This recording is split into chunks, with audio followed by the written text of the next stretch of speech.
Wahyu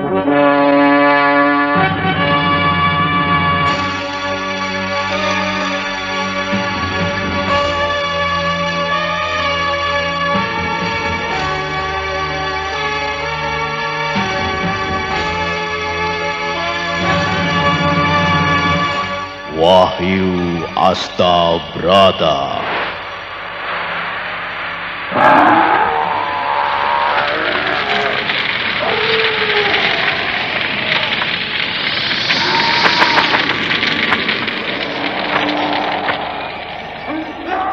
Tan hening wening upaya mukti nuring pangastuti.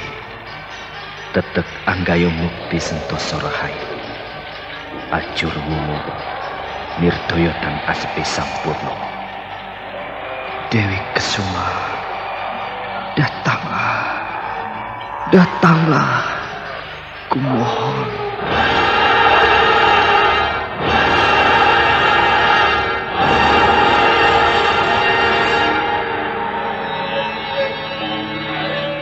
Aji Sukmo, aku telah bersamamu.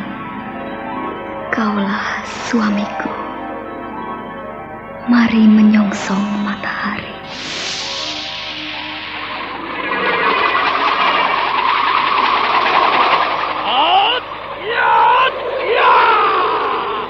Ampur Jala Sutra.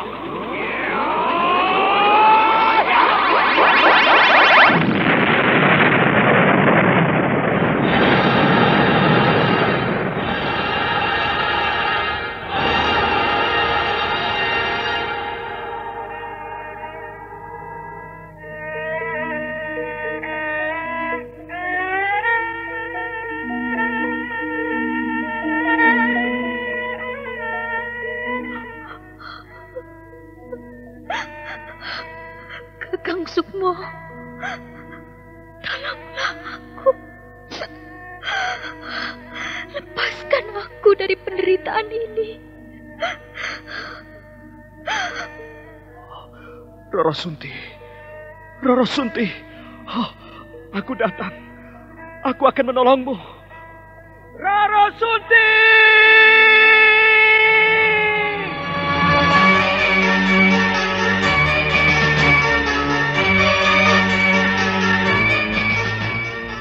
Wahyu Astabrata.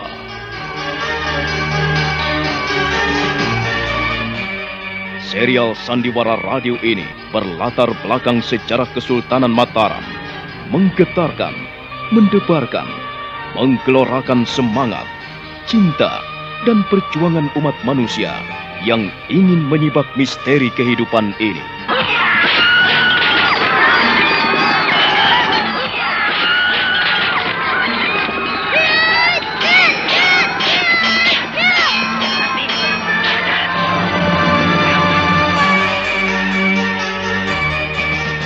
Didukung oleh Ferry Fadli, Eli Ermawati, Ivone Rose, Yuli Mulyana, Idris Apandi, M. Abud, dan artis-artis top lainnya.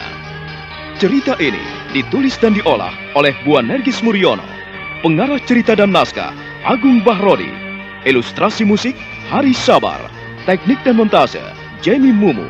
Dengan sutradara Ferry Fadli. Sandiwara Radio ini masih Anda dengarkan di channel YouTube Satria Collection. Jangan lupa tekan tombol like dan subscribe.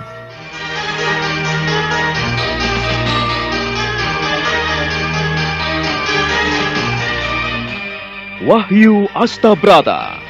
Dalam episode pertama ini dengan judul Carita Adi Purwa.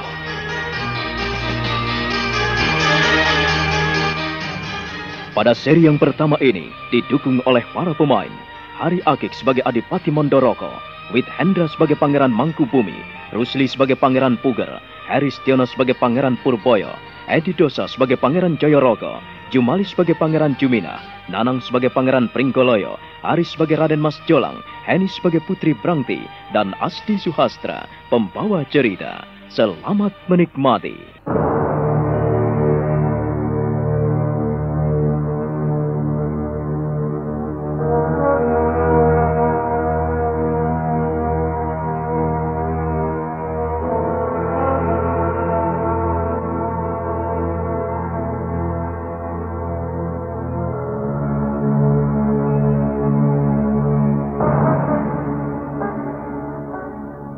pada tanggal 30 Juli 1601 terjadi gerhana matahari total.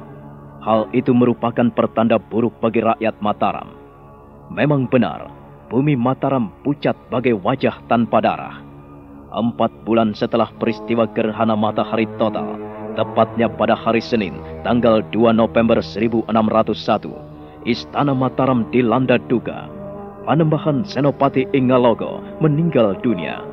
Seluruh pembesar dan noto projo kerajaan Mataram menghaturkan bela sungkawa.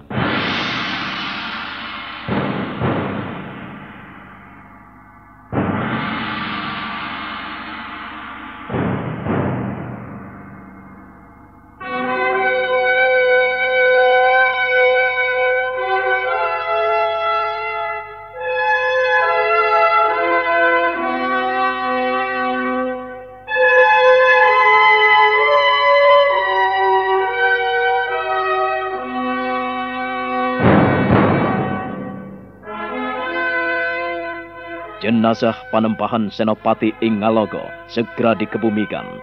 Dan sehari kemudian, Ki Juru Mertani atau Kanjeng Adipati Mondoroko mengadakan pertemuan Paseban Agung di Siti Inggil Istana Mataram.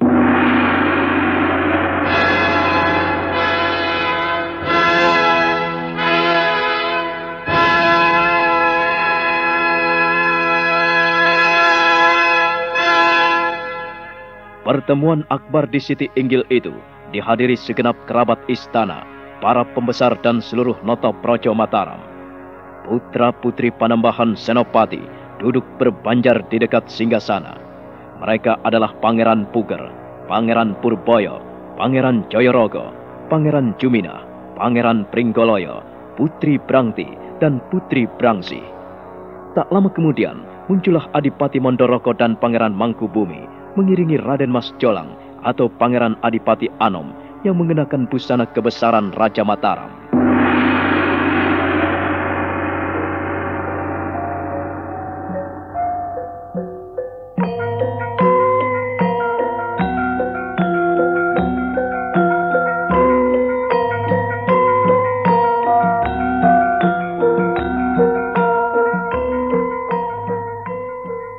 Terima kasih atas kesediaan saudara-saudara untuk menghadiri Paseban Agung di Siti Inggil ini.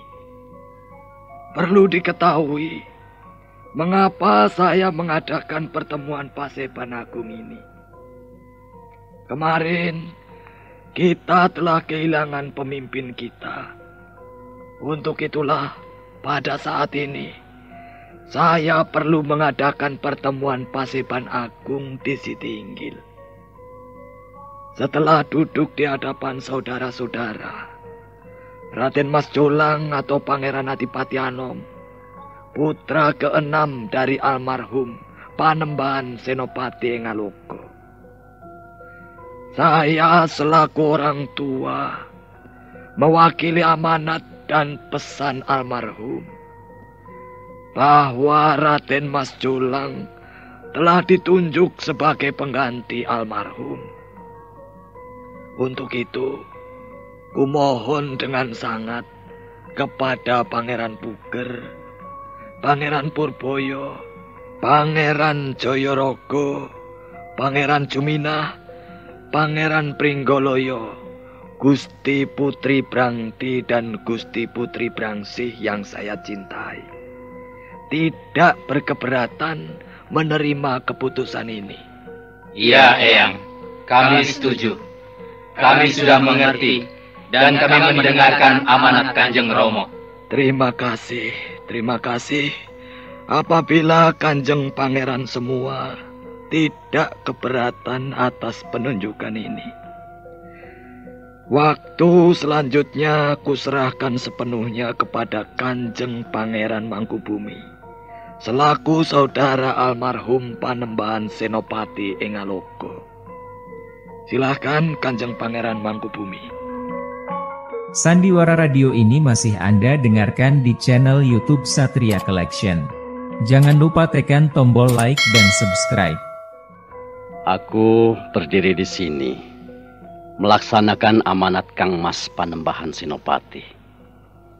Sebelum beliau meninggal, telah berpesan kepada kami berdua, yaitu pada Paman Mondoroko dan padaku sendiri. Kami berdua mendapat tugas untuk menunjuk Raden Mas Jolang menggantikan kedudukan Kanjeng Romonya menjadi raja di Mataram ini. Biarlah saudara-saudara menjadi saksi bahwa pada hari ini Pangeran Adipati Anom berdiri sebagai raja menggantikan kedudukan Kanjeng Romonya almarhum. Kuminta seluruhnya bersujud. Apabila ada yang tidak menyetujui, supaya berbicara sekarang juga. Dan aku yang akan menjawab.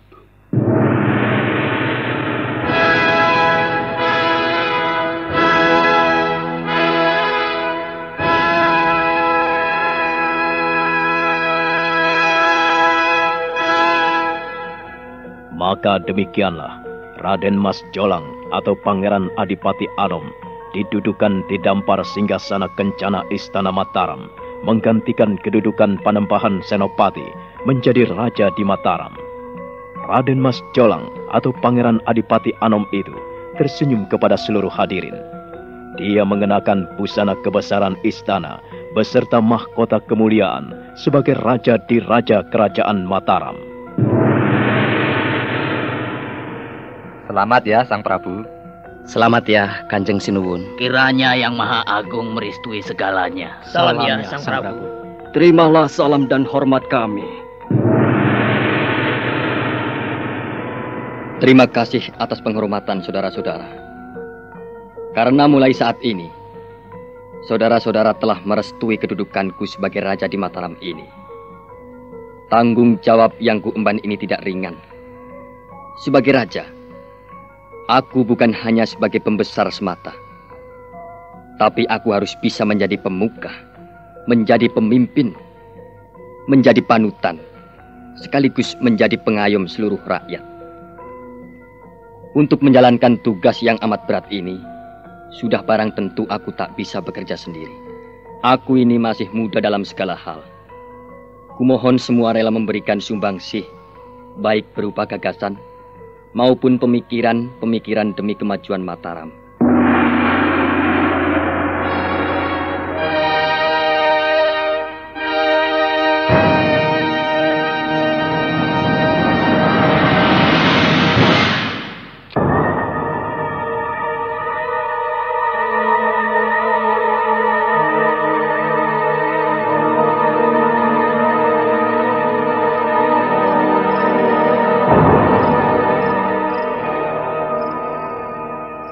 Aku tidak setuju. Seharusnya Kanjeng Romo menunjukku sebagai penggantinya. Aku adalah anak tertua. Mengapa aku tidak ditunjuk sebagai penggantinya? Tetapi justru si Jolang yang menggantikan kedudukan Romo. Kakang Puger, kau tidak boleh seperti itu, Kakang.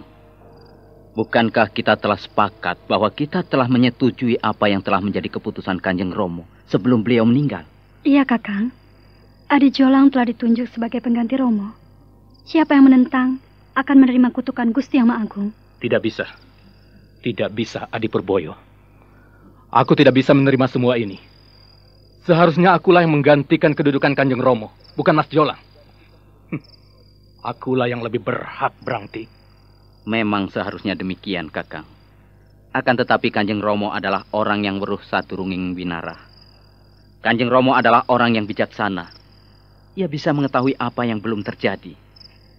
Nah, untuk itulah Kakang, mungkin Adi Jolang yang paling cocok dan paling tepat untuk menggantikannya. Sekalipun ia masih muda. Sekalipun ia adik kita. Tetapi aku percaya bahwa Kanjeng Romo tidak salah pilih.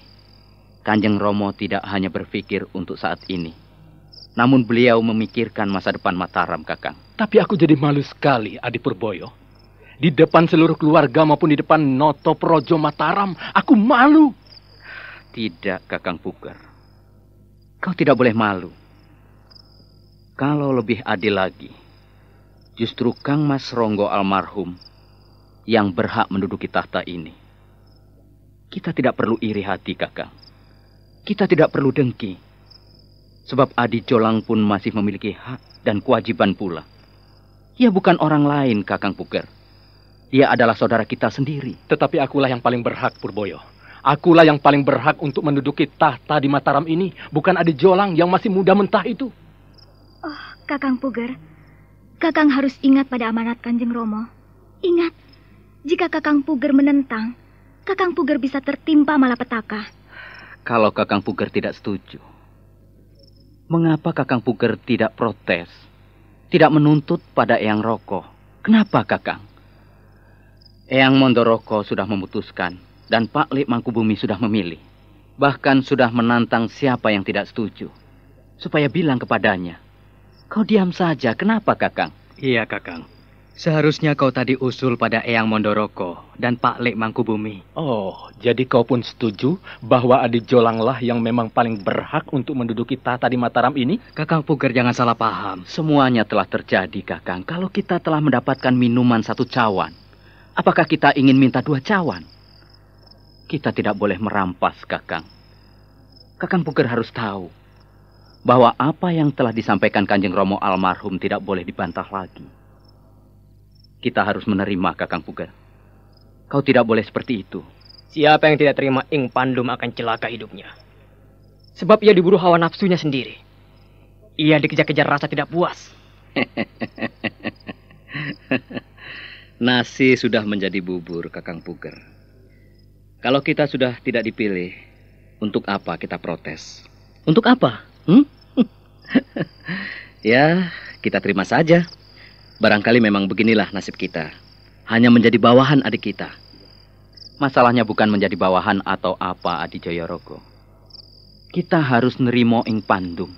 Menerima apa yang telah menjadi hak milik kita. Kita tidak boleh serakah. Kita tidak boleh menuntut segala sesuatu yang bukan menjadi hak milik kita. Rupa-rupanya kau juga bersekongkol, Purboyo. Aku paling tidak suka mendengar ucapan-ucapanmu itu. Kau keminter. Kau merasa pandai. Kakang Puger, jangan sembarangan bicara, Kakang. Kalau Eyang Roko mendengar apa yang dilakukan pada kita, kita bisa menerima hukuman. Siapa yang salah bisa dihukum, Kakang. Dengarkan adik-adikku semua. Puger betul-betul sakit hati. Aku tidak suka Mas Jolang menduduki tahta ini menggantikan kedudukan Kanjeng Romo. Pikirkan baik-baik. Apakah pantas kita duduk bersujud di bawah kaki adik kita? Kalian mau menerima seperti itu? Coba, pikir baik-baik. Kalau kalian bisa menerima, terserah kalian. Tapi Puger tidak sudi sujud di kaki Jolang.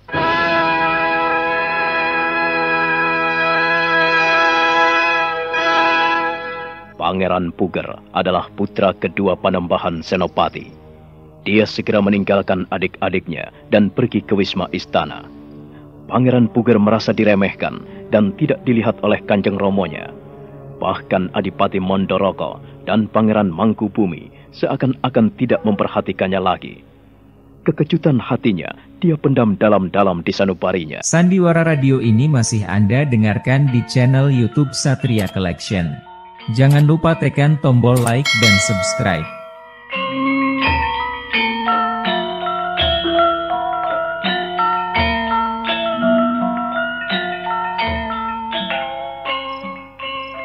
Sementara itu, Raden Mas Jolang atau Adipati Anom nampak duduk tersenyum. Para dayang-dayang mengipasinya. Dadanya yang bidang nampak gempal dan liat. Pangeran Mangkubumi dan Adipati Mondoroko duduk di kanan kirinya. Aku heran sekali. Mengapa Kang Masmu nampak sedih itu? Itu sudah jelas, Eyang. Puger jelas tidak menyukai apabila adiknya menggantikannya. Ia merasa bahwa dialah yang paling berhak untuk menduduki tahta Mataram. Tetapi pesan Kang Mas Senopati tidak bisa kita abaikan. Beliau menginginkan agar Raden Mas Jolang menjadi penggantinya. Puger marah karena merasa dilangkai. Kanjeng Prabu, cucuku Adipati Anom. Iya, Eyang. Ku minta kau bisa menjaga diri. Sekalipun kau masih muda, kau adalah pengganti ramamu. Kau telah menjadi raja di Mataram ini. Kau adalah menjadi sesembahan kaula seluruh Mataram. Kau tidak boleh Atikang, Atikung, dan Atiguno. Iya, Eyang. Aku melihat titik-titik hitam mulai menghiasi kertas putih lembaran Mataram.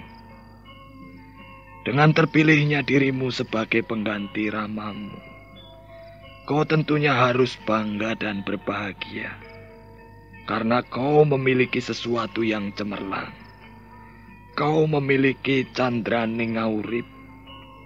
Kau memiliki Wahyuning Kedaton.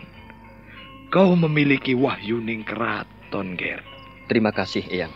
Nah, aku bersama Pak Likmu, Kanjeng Pangeran Mangkubumi, akan senantiasa mendampingimu. Kalau ada masalah, ceritakanlah kepada Eyang dan Pak Likmu. Kau mengerti? Iya, Eyang.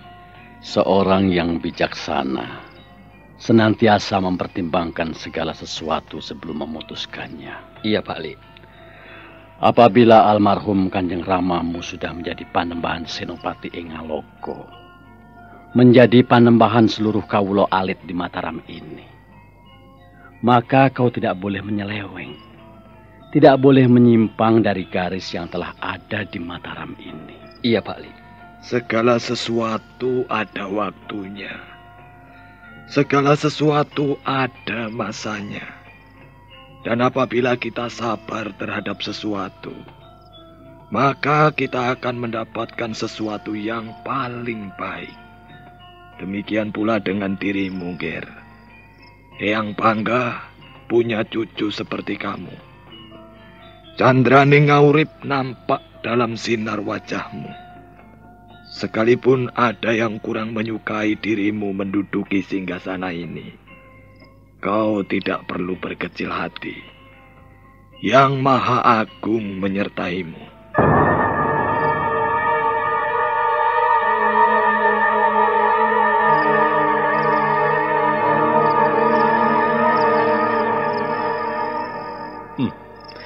Aku harus bisa membuat perhitungan. Aku yang lebih tua, mengapa dihina? Aku betul-betul tidak dipandang oleh mereka. Mereka harus tahu siapa Puger. Aku telah dirampas. Mas Jolang benar-benar merampok aku. Kalau tidak ingat dia adik kandungku, aku bisa meracuninya. Anak kencur kemarin sore sudah diberi kedudukan paling tinggi di Mataram ini. Mengapa Kanjeng Romo tidak melihatku? Tidak memilihku? Ini yang keterlaluan. Keterlaluan sekali. Selamat malam, Eyang. Mengapa kau selalu melamun, Ger Puger? Ada apa? Ampunkan saya, Eyang. Saya betul-betul sedih atas kepergian Kanjeng Romo. Hati saya terpukul sekali, Eyang. Begitu cepat Kanjeng Romo pergi. Tak ada yang bisa menolak maut. Tapi, Eyang, Kanjeng Romo masih muda, Eyang. Tidak semua bunga bisa menjadi buah, menjadi masak hingga tiba masa panen dan dipetik. Ada yang layu, ada yang gugur sesudah pentil, ada yang hanya sampai setengah tua atau bajang. Demikian pula kita tidak bisa menentang kehendak Yang Maha Kuasa.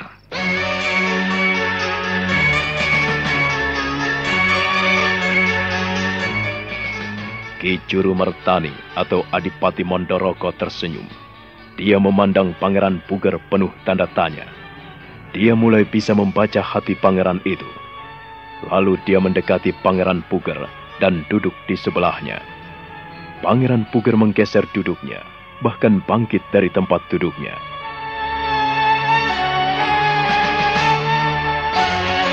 Nah, bagaimana kisah selanjutnya?